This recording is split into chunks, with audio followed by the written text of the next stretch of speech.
M.O.M. Mothers of Monsters is an absolutely amazing film. This was released in 2020. It's written and directed by Tucia Lyman. I apologise if I've mispronounced that. And we have a cast including Janet Ulrich Brooks and Bailey Edwards and Melinda Page Hamilton.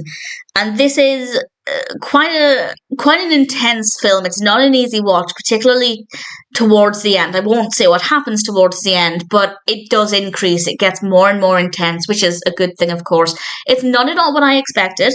And to begin with, I didn't love the method of storytelling, but actually quite quickly I came around to it because it's basically a found footage film, and we have this mother who believes that her son is going to shoot up the school and that he has a lot of mental health problems, and she's creating this video diary to kind of log this. And initially I thought, this seems like a gimmick, it seems really cheap, it seems to almost not take it seriously enough. But then I thought, hang on, maybe she's doing this because if something happens, here she has a log that she was aware of this, she was trying to make things change, she was trying to get help, and I think actually recording that is quite sensible. So I quickly came around to it, and the method of storytelling there does work quite well. And the big question is, and I'm not going to answer this question, the big question is, will Jacob do anything that she's thinking he will?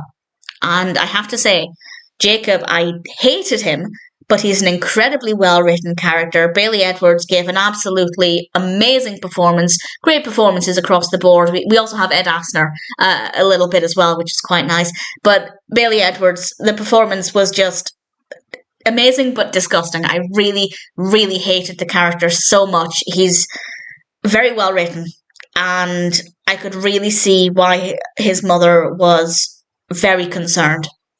And I don't want to say much more than that. I really don't want to give anything else away. The pacing is not too bad. The film's maybe a tiny bit longer than it needed to be. It's about 1:35, 1:40. And it was a little slow, maybe towards the middle, but then it very quickly picked up, and it's very unpredictable. And honestly, I found it to be incredibly powerful.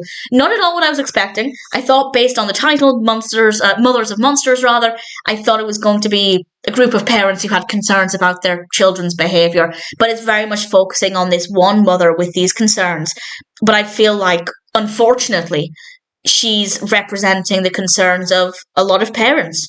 And I would imagine that if you live in a country where access to guns is pretty easy, I live in the UK, thankfully. Well, thankfully in the UK we don't have easy access to guns. I don't know if I love living in the UK. I guess I do. It's fine. Either way, if you live in a country where that's a genuine concern and you have concerns about your child's behaviour, I can only imagine how terrifying that must be. So I think even though it's just focusing on this one mother, I think she's representing the emotions of many, unfortunately.